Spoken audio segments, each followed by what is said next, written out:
आप देख रहे हैं श्री हरि कृपा आश्रम चैनल। संस्थापक स्वामी श्री हरि चैतन्य पुरी जी महाराज।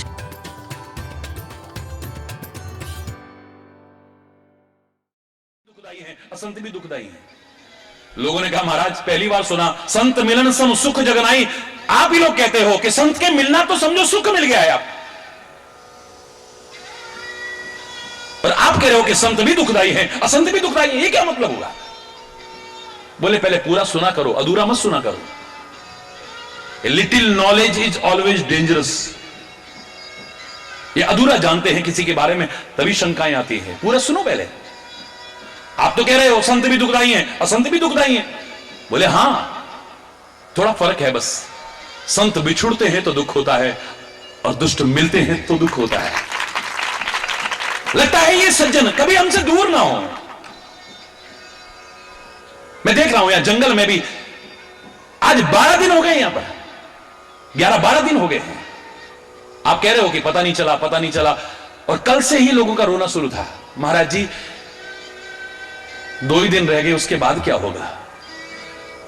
आपको अच्छा नहीं लग रहा है? अभी तो महाराज जी गए नहीं यहां से, और न कभी जाते हैं, न कभी विदा करना महाराज जी को। महाराज जी को भी, महाराज के संदेश को भी हमेशा साथ रखना, कभी विदा मत करना उनको।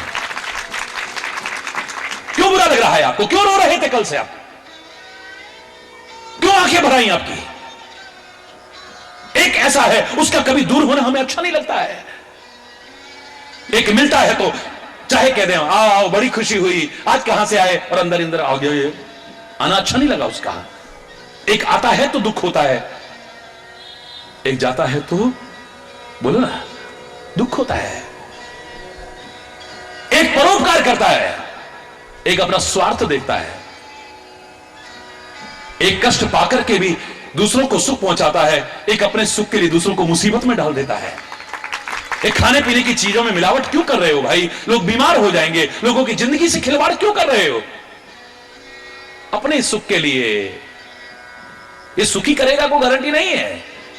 अपने सुख के लिए दूसरों को मुसीबत में डाल रहा है, नकली दवाइयां बेच रहा है, नशीले पदार्थों का सेवन करा करके लोगों के घरों के चिराग बुझा रहा है।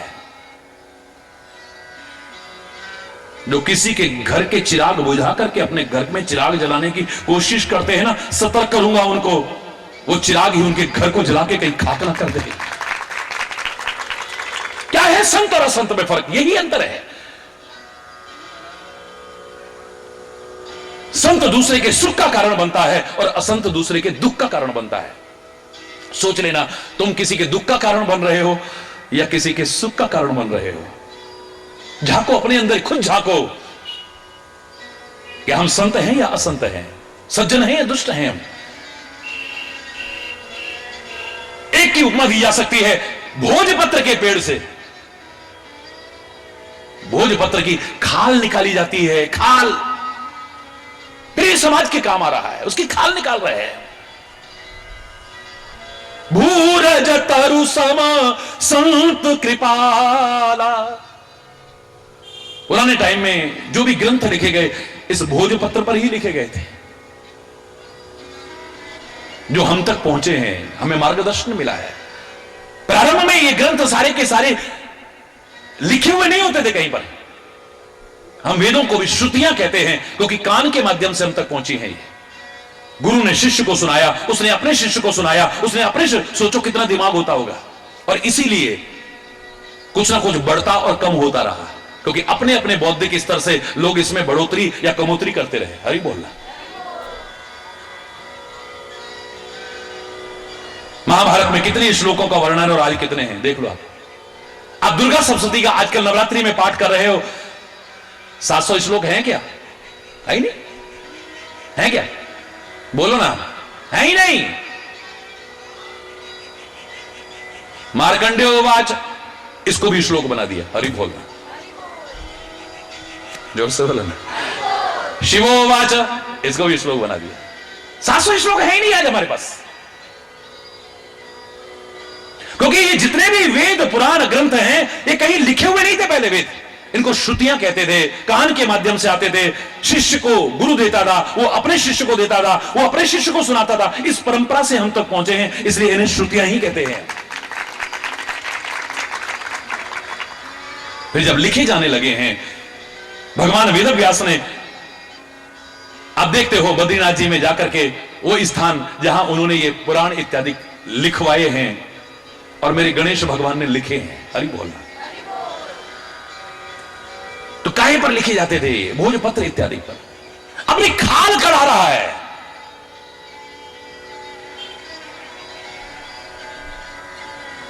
लेकिन दूसरों का भला हो जाए उसके लिए रात दिन प्रयत्नशील है। यह है संत। और खाला एक और कढ़ाता है। आप सन की देखते हो ना, बट्टी रस्सियां बनती हैं बट करके, सन की भी खाल ही निकाली जाती है। उसे पानी में डाला जाता है, गलाया जाता है, सड़ाया जाता है, फिर उसकी खाल निकालते हैं, फिर उसको बट करके क्या बनाते हैं? रस्सी। एक भोजपत्र है जो समाज के काम आ रहा था। ऐसा संदेश दिया कि जो बंधन में थे वो भी मुक्त हो गए, उनके मुक्ति का मार्ग प्रशस्त किया। वो संदेश इन भोजपत्र के माध्यम से आया हम तक और एक दूसरों के बंधन का कारण बन रहा है। हरि बोल। बिना किसी स्वार्थ के दूसरों का नुकसान किया जाए, ये दुष्ट की प्रवृत्ति है। बिना किसी स्वार्थ के, इनका कोई स्वार्थ भी नहीं होता है। संत का भी स्वार्थ नहीं है और दुष्ट का भी कई बार स्वार्थ नहीं है उसका कि मुझे ये मिल जाएगा। अब बताओ, चूहा फसल को बर्बाद कर रहा है, क्या मिलेगा उसको? चलो उसमें तो कुछ खाने को मिल जाएगा। वेदों को काट दिया उसने, पुराणों को काट दिया उसने, ग्रंथों को काट दिया उसने, चूहे ने। मिलेगा कुछ? बोलो ना, जोर से बोलो। मिलेगा कुछ? क्या स्वार्थ है इसका? 50,000 का इतना कीमती कालीन हमारे ड्राइंग रूम में बिछा था, काट दिया उसको। को खाने की चीज तो वो है नहीं, क्या मिलेगा इसको? बोलो ना, कुछ मिलेगा थोड़ी ना। खाला बिन स्वार्थ पर अपकारी, वो पर उपकारी है बिना स्वार्थ के। संत बिना किसी स्वार्थ के परोपकार करते हैं और दुष्ट बिना किसी स्वार्थ के पर अपकार करते हैं, यानी बुरा करते हैं लोगों को। अही मूषक विष्णु उर्गारी, एक गरुड़ कागभूषुंडी कहते हैं, जैसे सांप और मूषक। और ये दुष्ट होते हैं ना, ये मत सोचो कि इनकी कोई संगठन होगा, ये आपस में भी एक दूसरे के दुश्मन है। ये गैंग वॉर जब होती है ना, आपस में लड़ मरते हैं। अरे बोल रहा, जोर से बोल रहा है। सर्प भी दुष्टता का प्रतीक है, चूहा भी दुष्टता का प्रतीक है, नुकसान पहुंचाते हैं ये और एक दूसरे के कट्टर शत्रु हैं ये। अरे बोलना है। इनका कोई स्वार्थ नहीं है। इनको क्या मिल जाएगा? अगर किसी को काट के मार देगा सांप तो मिलेगा उसको कुछ? उसकी उम्र बढ़ जाएगी। बोलो ना, किसी की मौत करवा करके इसको क्या मिलने वाला है?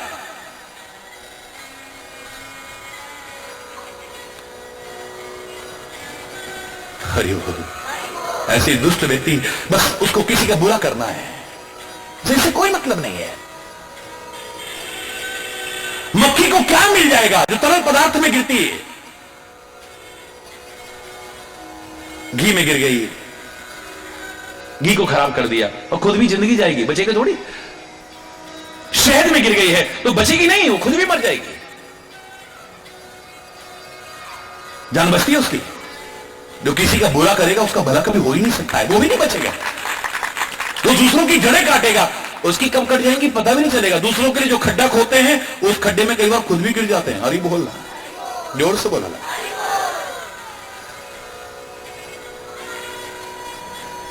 दूसरों की संपत्ति को नष्ट करते हैं, खुद भी नष्ट हो जाते हैं।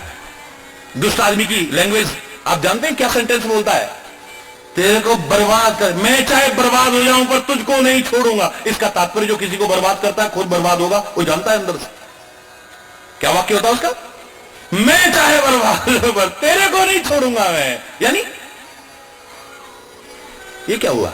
दूसरों को बर्बाद करना है, खुद चाहे बर्बाद हो जाए, और चाहे बर्बाद नहीं, बर्बाद ही होगा।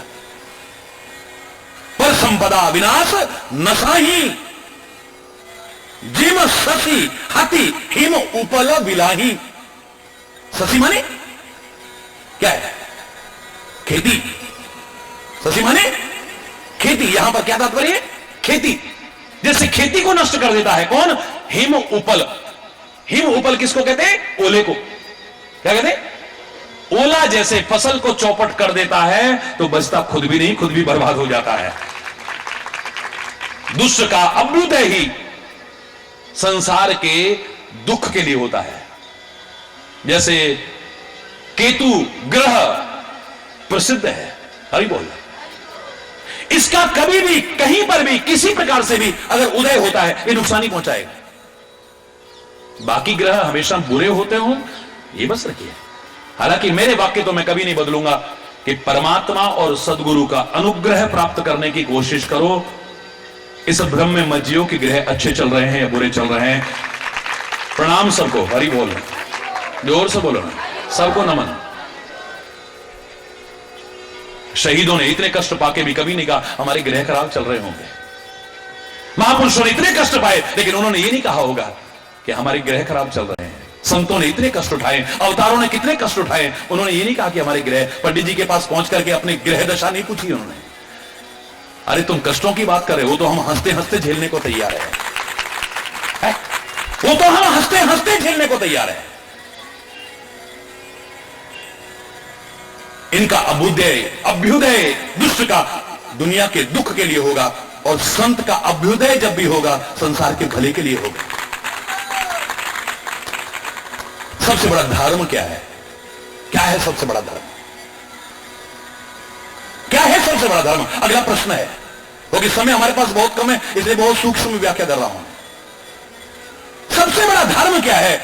तो मानस ने कहा परम धर्म श्रुति विदित अहिंसा। वेदों में जो विदित है सबसे बड़ा धर्म वो क्या है? अहिंसा परमो धर्मः, अहिंसा परमं तपः, निंदा च परमो अधर्मः, हिंसा च परमं अघम। अहिंसा जो है ये सबसे बड़ा धर्म है। रामचरितमानस ने कहा है अहिंसा सबसे बड़ा धर्म है, लेकिन रामचरितमानस को जिन्होंने पूरा देखने की कोशिश की है हरि चैतन्य की तरह, ईश्वर की कृपा से, गुरु महाराज की कृपा से, उन्हें लगा है कहीं अपने शब्दों में विरोधाभास तो नहीं है। यहां पर कहा अहिंसा सबसे बड़ा धर्म है, फिर कहा परहित सरिस धर्म नहीं भाई। सबसे बड़ा धर्म क्या है? बोलो ना, परहित से बड़ा कोई धर्म नहीं है। फिर आगे जब पूछा तो क्या कहा? धर्म की दया सरिस हरि जाना। दया से बड़ा कोई धर्म है ही नहीं है। फिर एक जगह पर रामायण में कहा गुरुदेव और माता पिता के लिए सिर धर आयस करिए तुम्हारा, परम धर्म यह नाथ हमारा। आपकी आज्ञा को शिरोधार्य करें, हम उसका पालन करें, हमारे लिए सबसे बड़ा धर्म यही है। हरि बोल,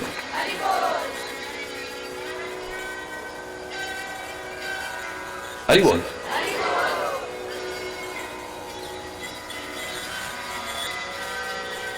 सत्य धर्म की दूसरा सत्य समाना इसी मानस में कहा है। सत्य से बड़ा कोई धर्म नहीं है ये कहा है। तो ये अलग अलग अलग अलग क्यों कहा है? तो सबसे बड़ा धर्म क्या हुआ? क्या निष्कर्ष निकलेगा भी? कहीं पर कहा अहिंसा सबसे बड़ा धर्म है, कहीं पर कहा कि दया सबसे बड़ा धर्म है, कहीं पर कहा सत्य सबसे बड़ा धर्म है, कहीं पर कहा कि बड़ों की आज्ञा पालन सबसे बड़ा धर्म है, कहीं पर कहा कि परोपकार सबसे बड़ा धर्म है। हरि बोलना। तो फिर सबसे बड़ा धर्म कौन सा है? जिन अच्छाइयों को, दिव्यताओं को, इनमें से आप अपने जीवन में अपना रहे हो ना, आपके लिए वही सबसे बड़ा धर्म है।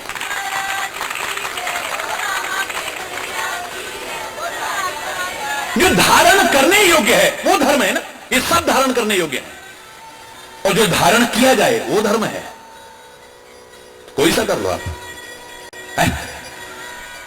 आप माता पिता की सेवा करते हो, मैं दावे से कह रहा हूं और भी करना चाहिए, लेकिन न भी कर पाओगे ना, सब कुछ करके जो लोगों को मिलता है तुम्हें मिल जाएगा। पुंडरीक ने माता पिता की सेवा की, अलग से कोई भक्ति उपासना नहीं की, विठ्ठल को प्रकट करके दिखा दिया है। श्रवण कुमार ने खाली माता पिता की सेवा को ही अपना परम धर्म मान लिया है, वही सेवा की है, उसके बल पर वो पा लिया है जो आप विभिन्न धर्म अनुष्ठान करके प्राप्त करते हो। मेरे शहीदों ने अपने वतन को ही सबसे बड़ा धर्म मान लिया है, वो उसके लिए कुर्बान हो गए। हम कहते हमें क्या मिला, हमें क्या मिला, वो कहते हैं हम ना सोचे कि हमको मिला क्या, हम ये सोचे किया क्या है अर्पण। दिल दिया है जान भी देंगे ए वतन तेरे लिए, हर कर्म अपना करेंगे ए वतन तेरे लिए। मन समर्पित, तन समर्पित, धन समर्पित, कुछ और भी हो तो ए वतन वो भी तुझ पर समर्पित। हरि बोल। उनके लिए वही सबसे बड़ा धर्म है। आप सत्य का पालन करिए, आपके लिए वही सबसे बड़ा धर्म है। आप गुरु सेवा को अपना आदर्श बनाइए, आपके लिए वही सबसे बड़ा धर्म है। आप अहिंसा व्रत का पालन कीजिए, लेकिन पूर्णतया मन से, वचन से, कर्म से। मन में भी हिंसा भाव आता है, यह भी अहिंसा व्रत नहीं है पूर्णतया। आप वचन से कुछ ऐसा बोल देते हैं कि आदमी जीते जी मर जाता है, यह भी अहिंसा व्रत नहीं है। कर्म से, आचरण से कुछ ऐसा कर देते हैं कि किसी की हिंसा हो जाती है, वो भी अहिंसा धर्म की परिपक्वता नहीं है। हरि बोल। आप स्वयं हिंसा करते हैं, वो भी हिंसा है। आप किसी से हिंसा कराते हैं, वो भी, और आप ना करते हैं ना कराते हैं, लेकिन उस हिंसा का अनुमोदन करते हैं, मैं दावे से कह रहा हूं वो भी हिंसा की कैटेगरी में आएगा। और समय समय पर आप हिंसा करते हैं, समय पर अहिंसक बन जाते हैं, तो ये भी अहिंसा व्रत नहीं है। आज मंगलवार है इसलिए हम गंदा खान पान नहीं खाएंगे। हरि बोल। हाँ, ये जो मांसाहारी लोग होते हैं ना, इन्होंने भी अपने नियम बना रखे हैं। हरि बोल। आजकल नवरात्रि चल रही है ना, इसलिए घर में प्याज लहसुन भी नहीं आता है और वो मांसाहार भी नहीं करते। मतलब इतने दिन के लिए अहिंसक हो गए, बाकी टाइम में हिंसक। हरि बोल।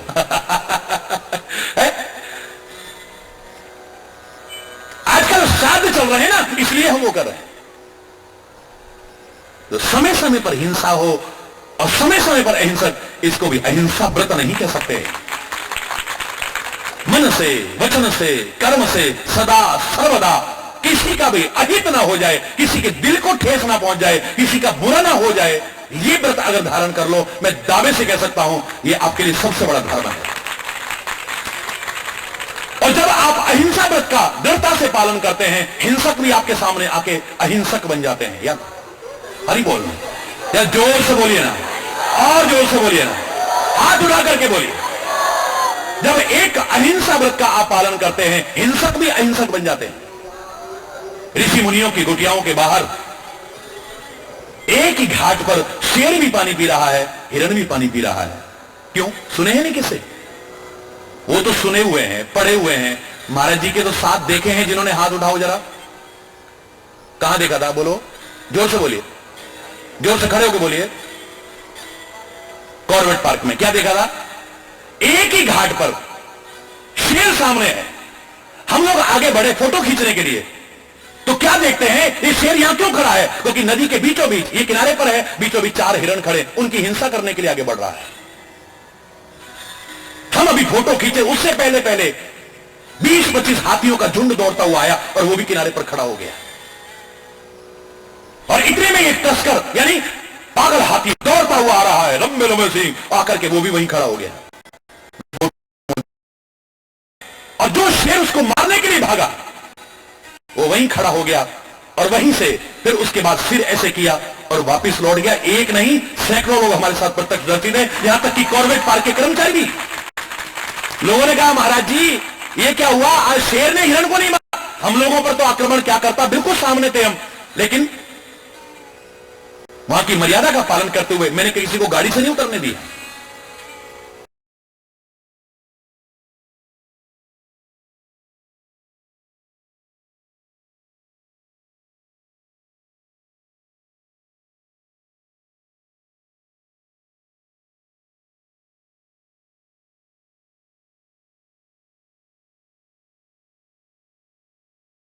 मैं उसको नहीं कर रहा हूं, बाकी इतना दावे इसी में सम्मिलित हो जाते हैं। आपके अंदर दया होगी तो हिंसा क्यों करोगे? बोल, समावेश हो गया कि नहीं हो गया? बोलो।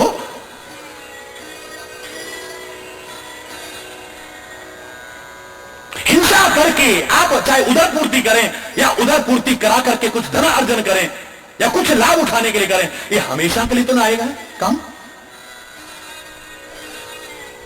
सत्य की श्रेणी भी इसी में सम्मिलित हो गई, क्योंकि सत्य वही है जो त्रिकालाबाद रहता है, हमेशा रहता है। स्वाभाविक रूप से न चाहते हुए भी परोपकार हो गया है आपका। हरि बोलना। और फिर सिर धर आयस करिए तुम्हारा। महाराज जी भी यही सिखा रहे हैं, ग्रंथ भी यही सिखा रहे हैं, मुनि भी यही सिखा रहे हैं, ऋषि भी यही सिखा रहे हैं, महापुरुष भी यही सिखा रहे हैं और परमात्मा भी यही सिखा रहे हैं। तो आपने उनकी आज्ञा को सिरोधार्य करके हिंसा नहीं की तो उनकी आज्ञा पालन रूपी धर्म भी यहां पर सम्मिलित हो गया। सारे धर्म एक साथ आ गए। लगता है अलग अलग, अलग है नहीं, धर्म एक ही है जो हमें मानवता सिखाता है, राष्ट्रीयता सिखाता है, नैतिकता सिखाता है, चारित्रिक उत्थान सिखाता है, प्यार सिखाता है, एकता सिखाता है, सौहार्द सिखाता है। और जो न सिखाए मैं उसे धर्म भी मानने को तैयार नहीं।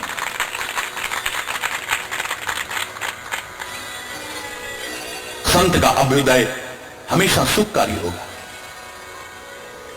स्वार्थी लोग हैं, मैं उनकी बात नहीं कह रहा, उनका अभ्युदय उन्हें अच्छा नहीं लगेगा।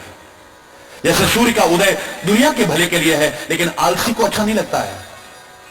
अभी रात रहती तो दिन निकल आया, अरे हरि बोलना, नहीं अच्छा लगेगा उसे। भोगी विलासी को कभी भी सूर्य का उदय अच्छा नहीं लगेगा। उल्लू को सूर्य का उदय कभी अच्छा, अंधकार को सूर्य का उदय कभी अच्छा नहीं लगेगा। चोर को कभी भी सूर्य का उदय अच्छा, बोलो ना, नहीं लगेगा अच्छा। कमल तो खिल जाएंगे लेकिन कमल नहीं मुरझा जाएंगी, उनको कभी अच्छा नहीं लगेगा।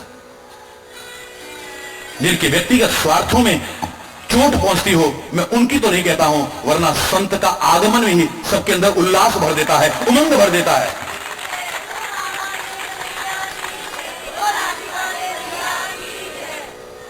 कोई होगा, अरे यार महाराज जी आ गए, अब हरि बोल, चोर से बोलो ना, हो गया हमारे लाभ पर चोट पहुंच गई। हमने कई बार सेवाओं को भी अपना लाभ समझ लिया है। हरि बोल। संत का उदय कभी भी किसी के लिए नुकसानदायक नहीं हो सकता है, दुख के लिए नहीं हो सकता है।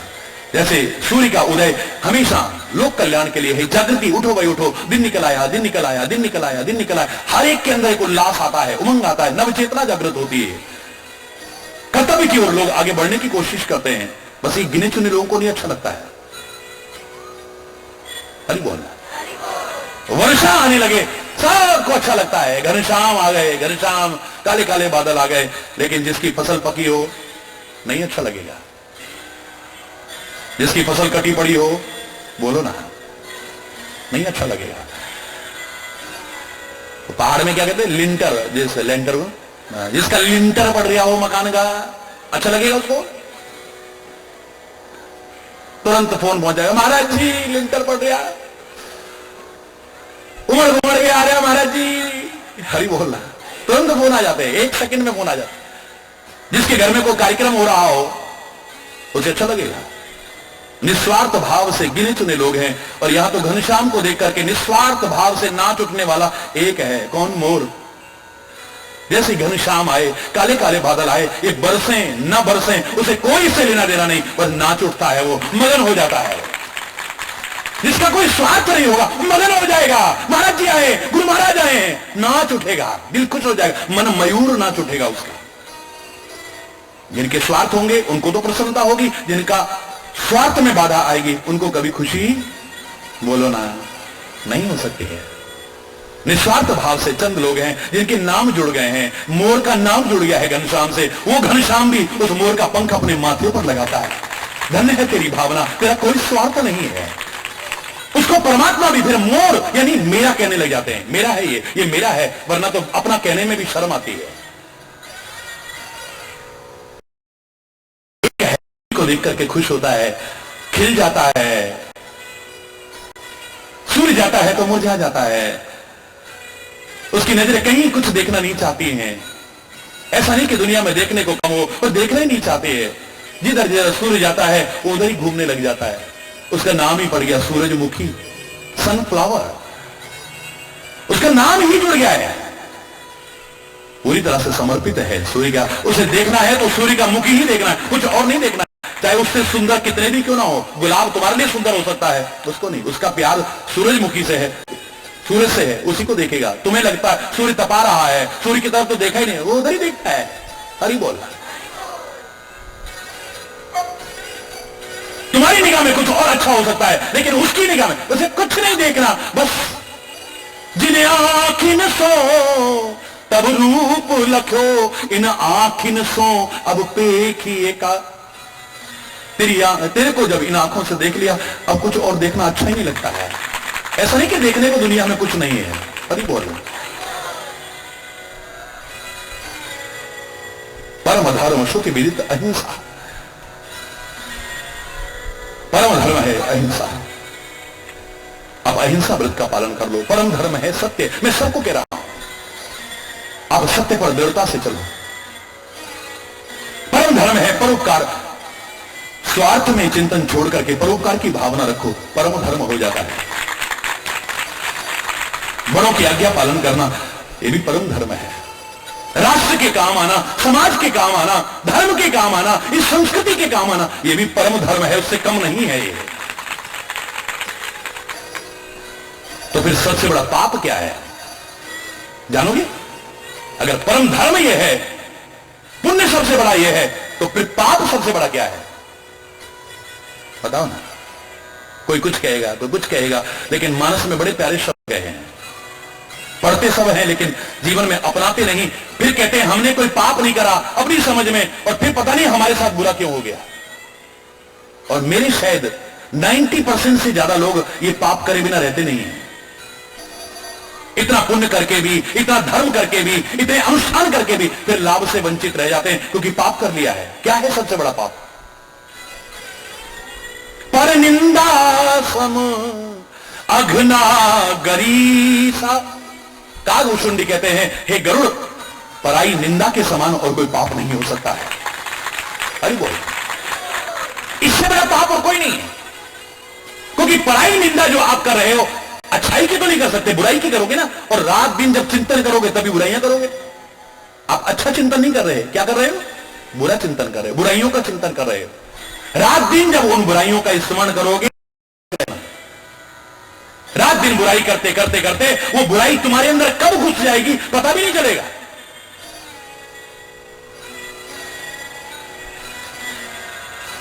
पुराने जमाने में कहते थे, एक कुप्रथा थी हमारे यहां, अपने सिर पर मैला ढोता था। अभी भी कई जगह पर ढोते। अब तो बाथरूम टॉयलेट ऐसे बनने लगे, पहले ऐसे ही होता था, सब उसमें गंदगी, उसको उठा के ले जाते थे बेचारे और दूध डालते थे।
आदत पर भी मेरी दूर हो गई है। जब किसी को रात चिढ़ाएंगे, उसकी बुराइयां करेंगे, वो हमारे जीवन में प्रवेश कर जाएंगे। दूसरा तो अगर समझदार हुआ, कबीर जैसा वो कहता है, निंदक नीरे राखिए आंगन कुटी छवाए। अपने खर्चे पर भी रखने पड़े हैं, ऐसे दो चार आलोचक रखो जो आपकी कमियों को दूर करके आपको साफ सुथरा बना जाए। हरि बोलना, उनको धन्यवाद कहो जिसने हमारी कमी दूर कराई है। लेकिन इससे बड़ा पाप नहीं है, याद रखना। क्योंकि इसी में लगे रहोगे, तुम्हें पुण्य करने की फुर्सत कहां मिलेगी है? लोग इतनी दूर दूर से आकर के पुण्य अर्जित कर रहे हैं और तुम वहां बैठे बैठे बस उनकी बुराइयों में लगे रहोगे। हरि बोल।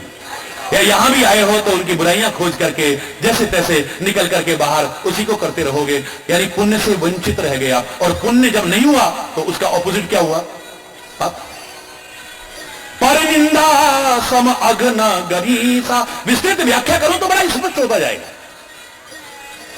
लेकिन क्या करे, कल दशहरा आ रहा है, हरि बोल रहा है। पराई निंदा के समान और कोई पाप नहीं। की जो आलोचना करते हैं, परमात्मा की जो आलोचना निंदा, और एक जन्म में नहीं, जन्म सहस्त्र पावतन सोई, क्योंकि वो अच्छा तो बोल नहीं सकते। जैसे मेढक है, टर टर टर टर टर, वो टर टर करते रहते हैं, बस और कुछ नहीं होगा, उनको कुछ आता ही नहीं होता, कुछ अच्छा नहीं सीख पाएंगे, अच्छा नहीं बोल पाएंगे, वो मेढक बनेंगे। और मेढक भी कितना, 1000 जन्म तक, क्योंकि मेढक के जन्म 1000 के अंदर आते हैं, कम से कम कितनी बार इसका जन्म।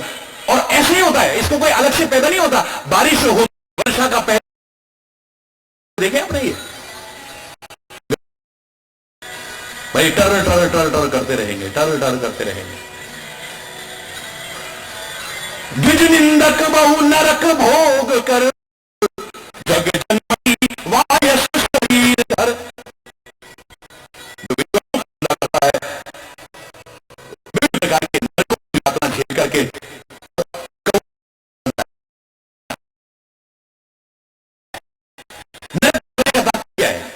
जिंदगी नरक हो जाए, उस नरक की नहीं, यहां नरक हो जाएगी। जब विद्वानों की बात आप सुनोगे नहीं, आप तो उनकी आलोचना कर रहे हो, यानी आपको उनका ज्ञान अच्छा नहीं लगा, आपको उनका चिंतन अच्छा नहीं लगा, सदगुरु की बातें आपको अच्छी नहीं लगी, तो क्या बोलोगे फिर? यही जिंदगी नरक हो जाएगी तुम्हारी, याद रखना। थोड़े से क्षणिक सुख के लिए अपनी मन के अनुसार जीना शुरू कर दोगे, अपनी जिंदगी को नरक बना बैठोगे आप। मैंने कहा था ना कि बहुत से ऐसे गिने चुने दुर्भाग्यशाली भी हैं जो संत को, सदगुरु को, महापुरुषों को हार इस भावना से नहीं पहनाते हैं कि इस हार के माध्यम से हम अपने अच्छे मन को, यानी सुमन अर्पित कर रहे हैं। और न भी है सुमन तो अपने मन को, अपने जीवन को, अपने आचरण को, अपने चिंतन को आपको अर्पित कर रहे हैं। लाख कोशिश करके हम अपना मन, अपना मस्तिष्क, अपना चिंतन, अपना जीवन अच्छा नहीं बना पाए हैं। हे सदगुरुदेव, इस हार के माध्यम से आपको अर्पित करके कहते हैं, आप ही कृपा करके इन्हें पावन बना दो, सुभग बना दो, सुंदर बना दो। हार तो पहनाया, लेकिन वो दुर्भाग्यशाली कहता है मेरा हार पहनाने का उद्देश्य ये नहीं है। मेरे जीवन और आचरण से आपको पता नहीं लग रहा, आप समझा समझा के हार जाओगे। हार आप ही स्वीकार करोगे, मैं हारने वाला, तो नुकसान किसका होगा? महाराज जी ने सिखाया बेटा शराब नहीं पीनी चाहिए, महाराज जी समझा समझा के हार गए, लेकिन तुम नहीं हारे, तुम जीत गए, महाराज जी से जीत गए। लेकिन इस जीत में कितनी बड़ी हार छुपी है, इसका एहसास नहीं है तुम्हें। जिंदगी नरक किसकी बनेगी? आपस में मत लड़ा करो, कलेश मत करो, कलह मत करो, मन मुटाव मत रखो, घृणा मत करो, वैमनस्यता मत आने दो। लेकिन समझा समझा के वो हार नहीं हारे, उन्होंने हार स्वीकार कर लिया। भैया इतने बड़े महाराज जी से आप हार गए, गुरुओं से जीत गए आप, लेकिन नुकसान किसका होगा? बोलो ना। उन्होंने कहा जुआ मत खेलो बेटा, लेकिन जुआ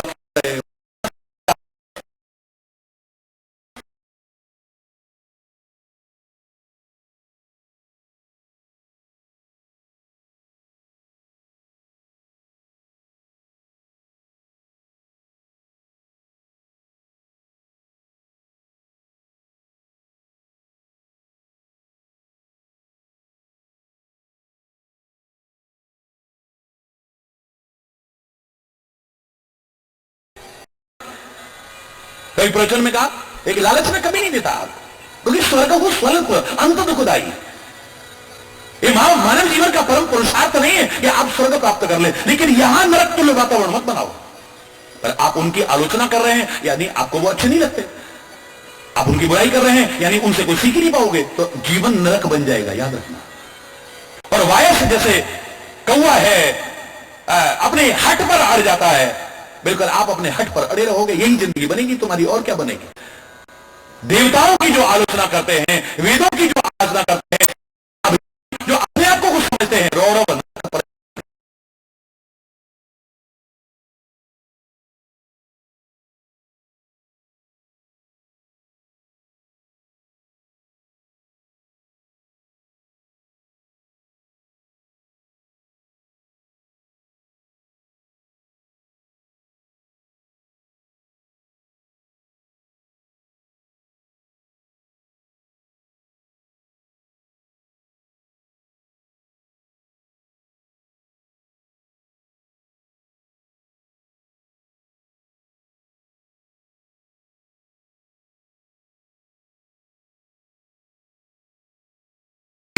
आरक्षण मिला हुआ है इनको।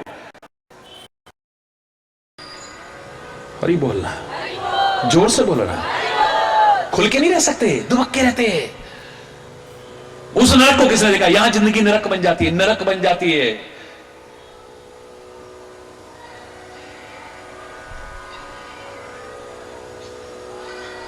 मरने और मारने का इतना ही शौक है तो मैं कहा करता हूं लोगों से, हो जाओ ना सेना में भर्ती,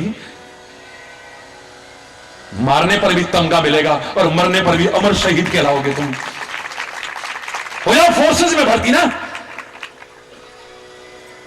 मारने पर भी तुम्हें तमगा मिलेगा, तुम्हें फांसी की सजा नहीं मिलेगी, न तुम्हें पाप लगेगा, न नरक में जाओगे, यहां भी स्वर्ग है वहां भी स्वर्ग है। और मर भी गए तो मर करके नहीं मरे, अमर शहीद हो गए।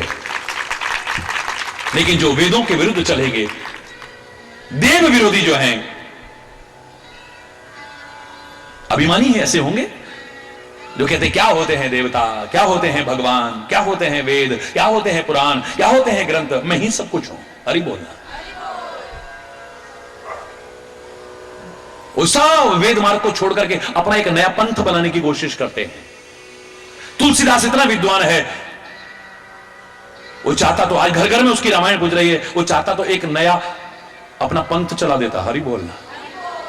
लेकिन वो कहता है एक नदी को पार करना है, एक राजा ने पुल बनवा रखा है, बहुत अच्छा है, पुल बनवा रखा है, एक छोटी सी चींटी भी उस पर आराम से पार हो जाती है। हर व्यक्ति कहे कि इस नदी को पार करने के लिए मैं अपना पुल बनाऊं, अपना पुल, ये मूर्खता के अलावा और कुछ नहीं हो सकता है। जब पुल बना हुआ है और खराब भी नहीं है, सुरक्षित है, हां उसमें कहीं मरम्मत करने की आवश्यकता है तो जरूर करना। हरि बोलना, जोर से बोलना। कहीं अगर नुकसान हो रहा है उसे ठीक करो, नो प्रॉब्लम, यही संशोधन करना है। ये धारणाएं आ गई थी, पशुओं को मारो देवी मैया खुश हो जाएगी, पशुओं को मारो भगवान खुश हो जाएगा। मूर्खतापूर्ण चिंतन आ गए, संशोधन कर दो। अगर कहीं है नहीं शास्त्रों में, तुम्हें अगर कहीं लगता है ऐसा परंपराएं हैं, ऐसी मर्यादाएं हैं, ऐसे मूल्य हैं, नहीं गलत है, ये करो संशोधन। अब ये कहो कि पशुओं को नहीं मारना, अपने अंदर जो पशुता आ गई है, जिसके लिए मनुष्य रूपेण मृगाशरंती हम कहलाते हैं, उस पशुता का सफाया करना है। गलत प्रथाएं चल गई, गलत प्रथाएं। पति की मृत्यु हो गई तो पत्नी को सती होना पड़ता था, ये गलत कुप्रथाएं आ गई हैं। ये पुल में कहीं ना कहीं खोट आ गया है, इसे ठीक करो ना। अब ये संदेश दो, जहां तहां संदेश दो, पति के साथ जल के जो खाक होती हो वो सती नहीं है, जो अपने सतीत्व की रक्षा करती है, अपने सत्य की रक्षा करती है, अपनी मर्यादाओं की रक्षा करती है, अपनी परंपराओं की रक्षा करती है, अपनी दिव्यताओं की रक्षा करती है, वो सती है। पति के साथ जल के खाक होने वाली अगर सती होती तो सीता को सती क्यों कहते हैं, सावित्री को सती क्यों कहते हैं? वो पति के साथ जल के खाक होना तो दूर, अपने पति को भी वापस ले आई यमराज के चंगुल से। अनसुईया को सती क्यों कहते हैं? जिसने ब्रह्मा विष्णु महेश को भी बोना करके दिखा दिया है, छोटा करके दिखा दिया अपने सतीत्व के प्रभाव से। हरि बोलना। जहां कहीं कमियां आ गई उन्हें दूर करो ना, जहां संशोधन की आवश्यकता है, संविधान का सम्मान करना चाहिए, लेकिन जहां संशोधन की आवश्यकता करते नहीं करते हम लोग। वक्त के हिसाब से जहां नए कानूनों की आवश्यकता पड़ती है करते नहीं करते, नए बिल पास करने पड़ते हैं, जरूरत पड़ती है तो करते नहीं करते हैं। लोच है यहां, उस लोच का दुरुपयोग मत करो, सदुपयोग करो। होए उलूक संत निंदारत, जो संतों की निंदा करते हैं वो उल्लू बनते हैं। शरीर में उल्लू ना बने, वैसे भी उल्लू ही है वो, लाभ चेक लो, दुनिया को उल्लू बनाते हो लेकिन खुद उल्लू हैं। उल्लू को अंधेरा प्रिय है, अंधेरा अज्ञान का प्रतीक है, और संत तो तुम्हें ज्ञान दे रहा है, अज्ञान के अंधेरों से तुम्हें ज्ञान के उजालों की ओर ले जा रहा है। तुम्हें अगर अच्छा नहीं लगता है इसका तात्पर्य आप उल्लू ही हो। मानव के शरीर में रहते हुए भी उल्लू ही कहलाने लायक हो, क्योंकि तुम्हें प्रकाश अच्छा नहीं लग रहा है, ज्ञान अच्छा नहीं लग रहा है, उजाला अच्छा नहीं लग रहा, तुम अंधेरे में ही जीना चाहते हो, जिंदगी भर ठोकरें खाने रहना चाहते हो।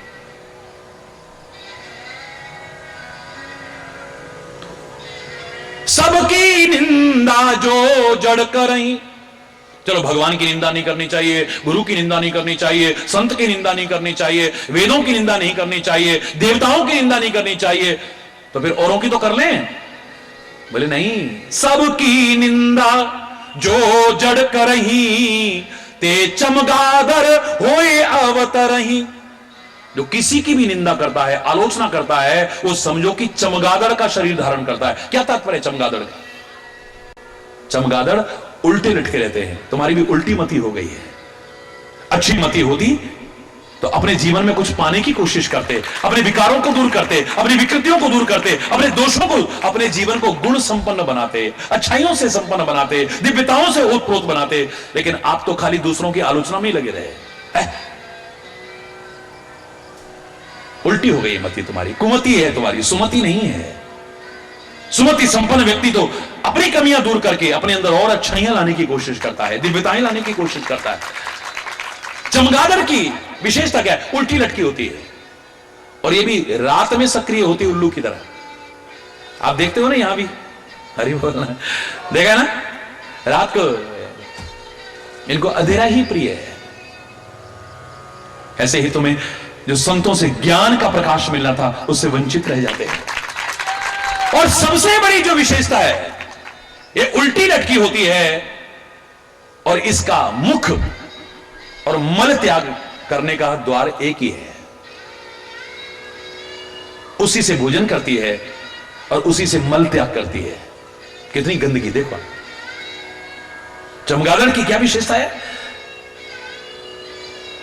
एक ही द्वार है, वहीं से वो भोजन भी करती है और वहीं से गंदगी भी करती है। हरि बोलना। दूसरों की बुराई क्या है? अच्छाई है या गंदगी है? बोलो ना। कहां से कर रहे हो आलोचना? इस गंदगी को कहां से उगल रहे हो तुम? क्या चमगादड़ की तरह कृत्य नहीं है? इसी जवान से भोजन करना, इसी जवान से अच्छा बोलना, और इसी जवान से गंदगी उलटना। चमगादड़ के अवतार में आएंगे। अवतार कहा है? हरि बोलना।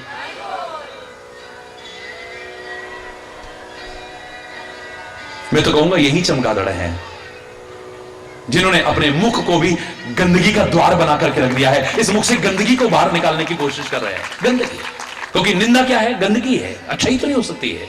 आलोचना क्या है? गंदगी है, वो अच्छाई तो नहीं हो सकती है। बचना। हर आदमी कहता है मैंने कोई पाप नहीं किया है, मैंने कोई गलती नहीं की है, मैंने खूब निगाह दौड़ा के दौड़ी, पता नहीं महाराज जी फिर भी मेरे साथ ऐसा क्यों होता है। सोचना कभी, जिस रामायण पर तुम इतनी श्रद्धा रख रहे हो, जिन महापुरुषों की वाणियों पर श्रद्धा रख रहे हो, वो कहते हैं सबसे बड़ा पाप है पर निंदा सम अग्न गरीसा। पराई निंदा के समान कोई पाप नहीं है। है कोई ऐसा जिसने कभी किसी की निंदा ना की हो? नहीं उठेगा हाथ, मुझे मालूम है। गिने चुने उठेंगे भी तो गिने चुने उठेंगे। अगर गलती हो चुकी है, no problem, learn from past, think for future but live in present.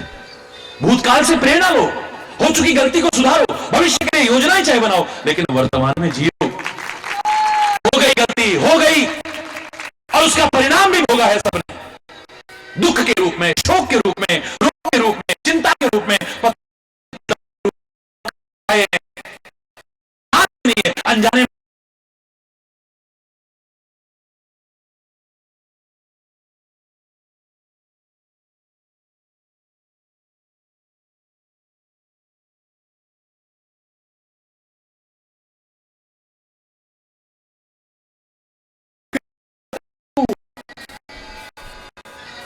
Hari चैतन्य को मजबूर होकर कहना पड़ रहा है कि दुनिया का सबसे बड़ा पाप निंदा है। क्या इससे वंचित रहा है?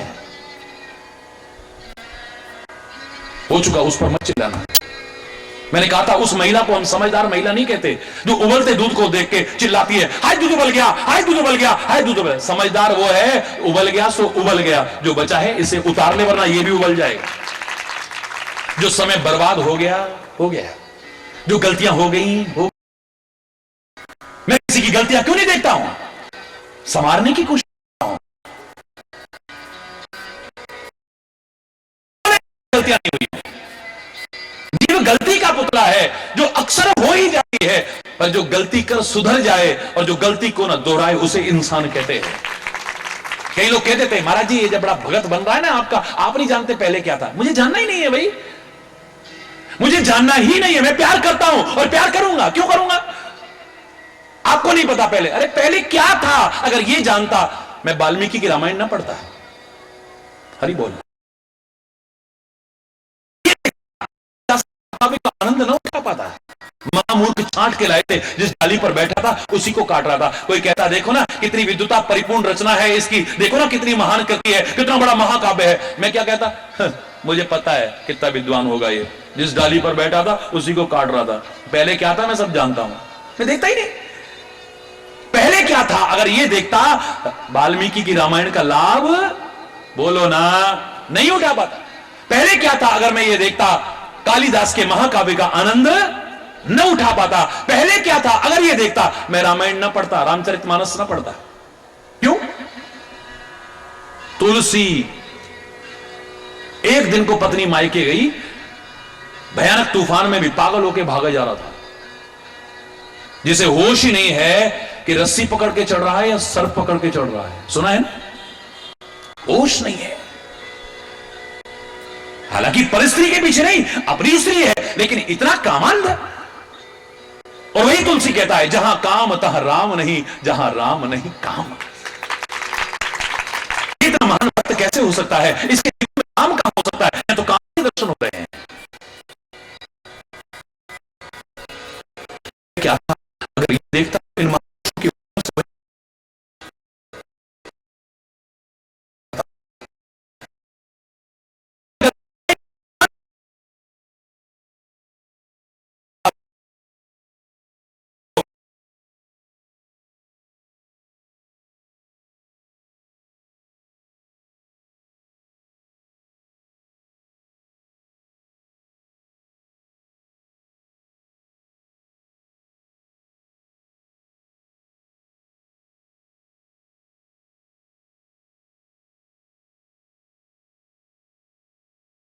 सबका जीवन समझ जाए, सबकी गलतियां दूर हो, विकार दूर हो, विकृतियां दूर हो,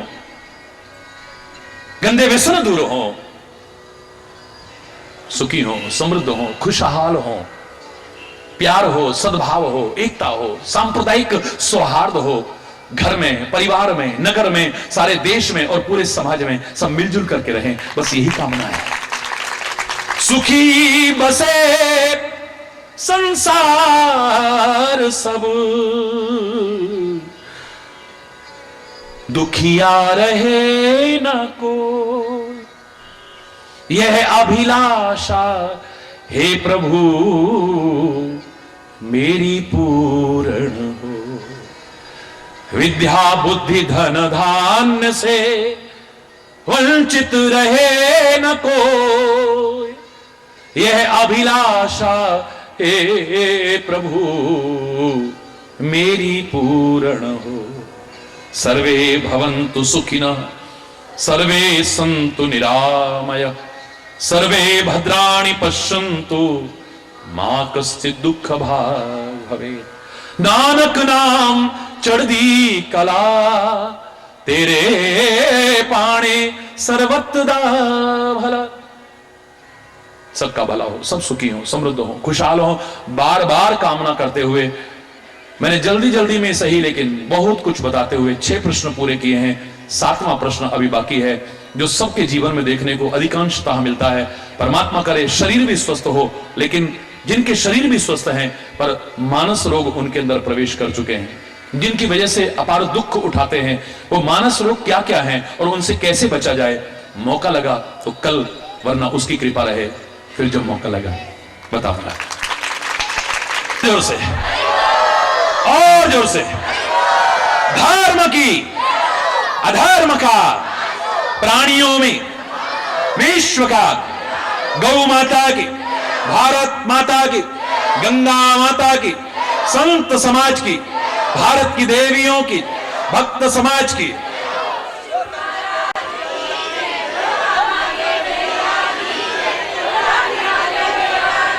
बोलो वृंदावन बिहारी लाल की जय। जय जय श्री राधे, जय जय ऊपर करके श्री राधे श्याम राम। हरि बोल। हाथ उठा के हरि बोल, हरि बोल, हरि बोल। धन्यवाद, बहुत बहुत धन्यवाद। नित्य की भांति आज भी